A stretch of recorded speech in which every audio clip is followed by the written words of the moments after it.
इस फिल्म की शुरुआत ज्यूस की नरेशन से होती है, जो कि कह रहे थे कि पृथ्वी पर पहले देवताओं और राक्षसों का राज हुआ करता था। लेकिन मेरा बेटा परसियस, जो कि आधा इंसान और आधा देवता था, उसने क्रैगन को मारकर इंसानियत की रक्षा की। इसलिए मैंने परसियस को अपने साथ मिलकर राज करने का मौका दिया। लेकिन उसने एक आम इंसान की तरह जीवन जीने का फैसला किया। यहाँ तक कि उसकी पत्नी की मौत के वक्त भी उसने मुझसे या बाकी देवताओं से कोई मदद नहीं मांगी। लेकिन अब हम देवताओं का समय पूरा हो रहा है, इसलिए मेरा बेटा परसियस अपनी जिम्मेदारियों से मुंह नहीं मोड़ सकता। इसके बाद हमें परसियस को दिखाया जाता है, जो कि एक मछुआरा है और उसका भी एक बेटा है। वो अपने बेटे को कोई योद्धा नहीं बनाना चाहता, बल्कि अपनी तरह एक मछुआरा बनाना चाहता है। खैर, अब इसके बाद में रात में ज्यूस परसियस से मिलने के लिए आते हैं। वो उससे बताते हैं कि इंसानों ने देवताओं की पूजा करना बंद कर दी, जिस वजह से देवताओं की शक्तियाँ कम हो रही हैं। और ऐसा होने के चलते हम देवताओं ने जो चीजें बनाई थी वो सब भी खत्म हो रही हैं। और तब यहाँ पर एक हल्का सा भूकंप आता है। ये देखकर परसियस समझ जाता है कि टोड्रस की दीवारें कमजोर हो रही है। ज्यूस कहता है कि हाँ, अगर टोड्रस की दीवारें एक बार गिर गयी तो वहाँ के सारे राक्षस बाहर आ जाएंगे, और कुछ तो बाहर आ भी चुके हैं। और अगर इसी तरह से देवताओं की शक्तियाँ कम होती रही तो वो मरने लगेंगे। ऐसा हुआ तो मेरे पिता क्रोनोस बाहर आकर पूरी दुनिया का अंत कर देंगे। इसलिए ज्यूस परसियस से कहता है कि हमें तुम्हारी मदद चाहिए, क्योंकि तुम आधे देवता हो और तुम बाकी देवताओं के साथ मिलकर इस परेशानी का कोई हल निकाल सकते हो। लेकिन परसियस कहता है कि अब आपको यहाँ से जाना चाहिए, जिस पर ज्यूस वहाँ से चले जाते हैं। इसके बाद पोसाइडन, ज्यूस और ज्यूस का बेटा एरीज, ये तीनों के तीनों पाताल नगरी हेडिस से मिलने के लिए जाते हैं। और ये उससे कहते हैं कि हम टोट्रस की दीवारें दोबारा से बनाना चाहते हैं, उन्हें मजबूत करना चाहते हैं, ताकि वहाँ से कोई भी बाहर न निकले। लेकिन हेडिस उनकी इस बात को मानने से इनकार कर देता है।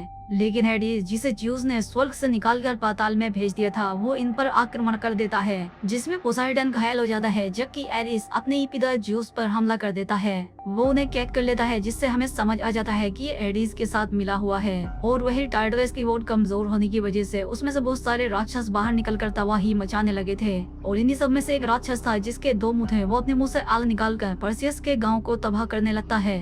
लेकिन यहाँ परसियस पहुंच जाता है। वो बड़ी ही हिम्मत के साथ उसका सामना करता है और उस राक्षस को मार देता है। लेकिन इस लड़ाई में वो काफी घायल हो गया था। अब इसके बाद वो अपने ही गांव की एक औरत से अपना इलाज कराता है। वो औरत उससे कहती है कि तुम आधे देवता हो, तुम्हें ये सब रोकना चाहिए। लेकिन परसियस उस औरत से कहता है कि मैंने अपनी वाइफ से वादा किया था कि मैं अपने बेटे को तलवार उठाने नहीं दूंगा। वो औरत कहती है कि ये सारी बातें उस स्थिति में काम आती हैं जब हालात सामान्य हो, लेकिन अब स्थिति वैसी नहीं है। इसीलिए परसियस अपने बेटे को साथ लेकर ज्यूस के मंदिर में उनसे बात करने के लिए जाता है। लेकिन वहाँ पर कोई नहीं था और काफी प्रार्थना करने के बाद भी ज्यूस वहाँ पर नहीं आते। लेकिन यहाँ पर पोसाइडन पहुँच जाता है। पोसाइडन यहाँ पर काफी घायल थे। वो यहाँ पर परसियस को बताते हैं कि तुम्हारे फादर ज्यूस को हेडिस ने गिरफ्तार कर लिया है और इसलिए अब तुम्हें ही कुछ करना होगा। परसियस उनसे कहता है लेकिन मैं पूरी तरह से देवता नहीं हूँ। पोसाइडन कहता है कि तुम जाकर मेरे बेटे एग्नोर से मिलो, क्योंकि वो भी आधा देवता है। वो रानी एंड्रोमेडा के पास कैद है। तुम उसकी मदद से हेपाइसिस के पास जाओ। दरअसल हेपाइसिस वही था जिसने टार्टरस का नक्शा बनाया था। इसके बाद पोसाइडन परसियस को अपना त्रिशूल देते हुए कहते हैं कि अगर मेरा बेटा एग्नोर इसके लायक हो तो ये उसे दे देना। जिसके बाद पोसाइडन की जान चली जाती है। इसके बाद परसियस अपने उड़ने वाले घोड़े पर बैठकर रानी एंड्रोमेडा के पास चला जाता है। लेकिन वहीं एंड्रोमेडा के सैनिक उसे हवा में उड़ता देखकर उसे दुश्मन समझकर उस पर तीर चलाने वाले ही होते हैं कि तभी यहाँ रानी एंड्रोमेडा आकर उन्हें रोकती है। और जब उन्हें ये पता चलता है कि ये परसियस है तो सभी सैनिक उसके सामने झुक जाते हैं। इसके बाद परसियस एंड्रोमेडा के साथ एग्नोर से मिलता है। जिसके बाद परसियस उसे बताता है कि मैं ज्यूस का बेटा हूँ और मैं भी तुम्हारी तरह आधा इंसान और आधा देवता हूँ। साथ ही परसियस उसे बताता है कि तुम्हारे पिता अब मर चुके हैं, जिस पर वो कह रहा है कि देवता कभी नहीं मरते। लेकिन परसियस उसे याद दिलाता है कि अब देवता भी मरने लगे हैं।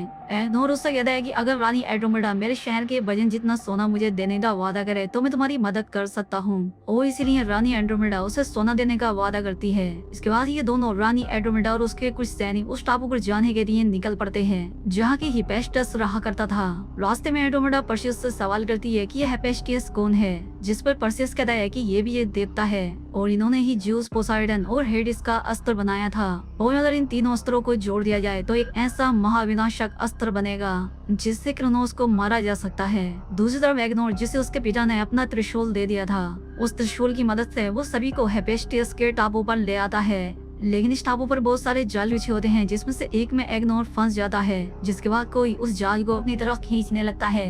ये देखकर पर्सियस उसके पीछे भागने लगता है, लेकिन तभी एक बड़ा सा साइक्लोप्स उसके सामने आ जाता है। इसीलिए अब एंड्रोमेडा के सैनिक उस पर तीरों से वार करने लगते हैं, लेकिन इनका उस पर कोई भी असर नहीं होता। लेकिन पर्सियस किसी तरह से उसे नीचे गिराकर उसके ऊपर चढ़ जाता है।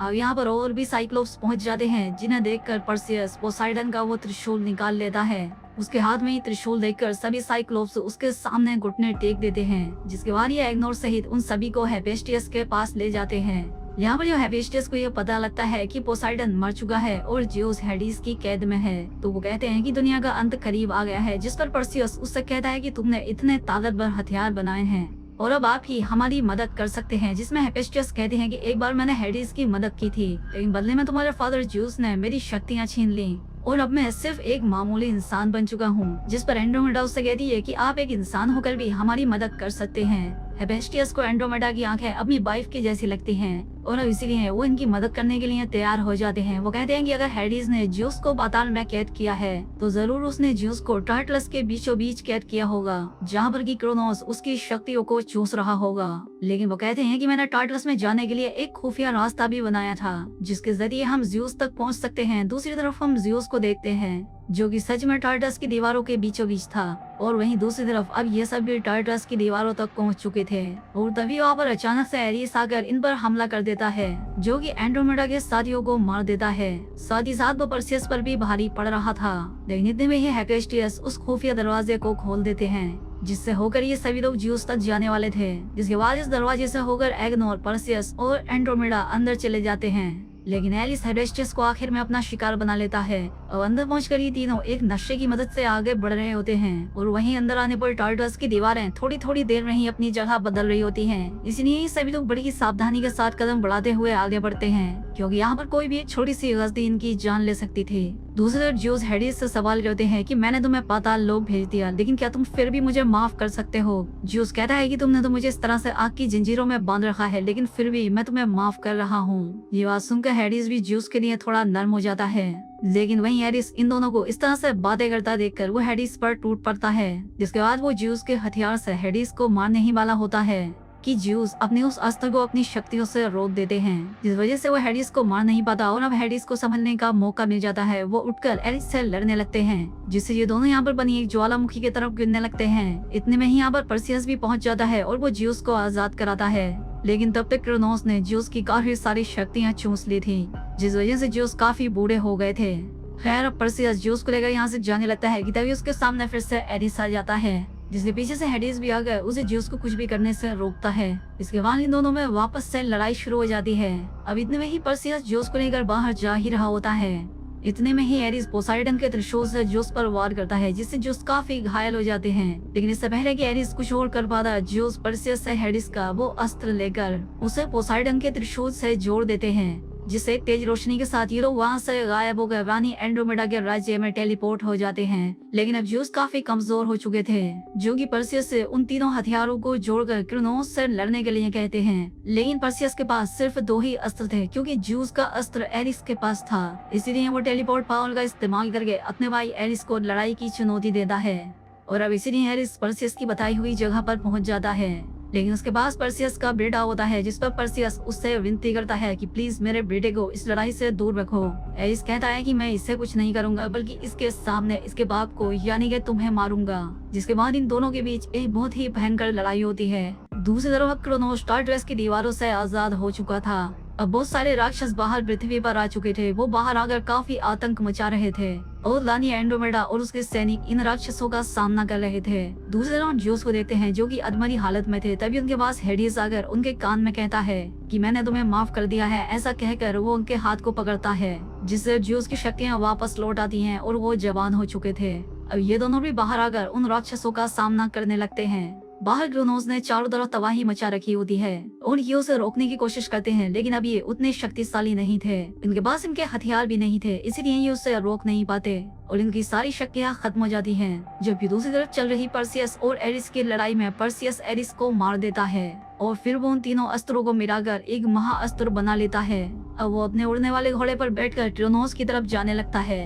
क्रोनोस पर्सियस को मारने की बहुत कोशिश करता है, लेकिन पर्सियस किसी तरह से उसके मुंह के अंदर चला जाता है। और वह अस्त्र को उसके शरीर के अंदर डाल देता है, जिससे कि एक बहुत ही भयंकर विस्फोट होता है, जिससे क्रोनोस मारा जाता है और पर्सियस उसके अंदर से सही सलामत बाहर आ जाता है। अब बाहर आने पर पर्सियस से हेडिस मिलते हैं, जो कि उससे कहते हैं कि तुम्हारे पिता तुम्हारे इंतजार कर रहे हैं और अब उनके पास बहुत ही कम समय बचा है। दरअसल उनकी सारी शक्तियाँ क्रोनोस ने खींच ली थी और वो थोड़ी बहुत शक्तियाँ उन्हें हेडिस ने दी थी, जिनका असर अब खत्म होने लगा था, यानी अब ज्यूस कभी भी मर सकते थे। इसलिए पर्सियस तुरंत अपने पिता से मिलता है, जहाँ पर उनसे कहता है कि हेडिस आपकी मदद कर सकता है।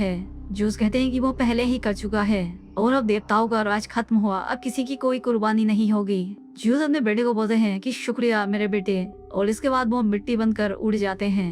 इसके बाद हेडिस पर्सियस से बोलता है कि मेरी सारी शक्तियाँ खत्म हो गई हैं, क्या पता मैं उनकी बिना ज्यादा शक्तिशाली हो जाऊं। ये कहकर वो यहाँ से चला जाता है। इसके बाद पर्सियस रानी एंड्रोमेडा के पास जाता है। दरअसल रानी एंड्रोमेडा पर्सियस से प्यार करती है, पर्सियस भी उससे प्यार करता है। ये दोनों यहाँ पर एक दूसरे को किस करते हैं। अब आखिर में पर्सियस का बेटा पर्सियस से कहता है कि चलो पापा घर चलते हैं, हमें बहुत सारी मछलियाँ पकड़नी है। लेकिन पर्सियस उससे कहता है कि बेटा अब हम घर नहीं जा सकते, और वो उसे तलवार देता है। पर्सियस का बेटा जब उस तलवार को पकड़ता है तो वो बहुत भारी होती है। उसका बेटा कहता है कि पापा ये बहुत भारी है। पर्सियस कहता है कि तुम हीलियस हो, पर्सियस के बेटे और महान ज्यूस के पोते, क्या तुम इसका वजन संभाल पाओगे। हीलियस उस तलवार को ऊपर उठाता है और कहता है कि हाँ, और इसी के साथ ये मूवी यहाँ पर खत्म हो जाती है। दोस्तों वीडियो अच्छी लगी हो तो वीडियो को लाइक और चैनल पर पहली बार आए तो चैनल को सब्सक्राइब कर लें। मिलते हैं हमारी अगली वीडियो में।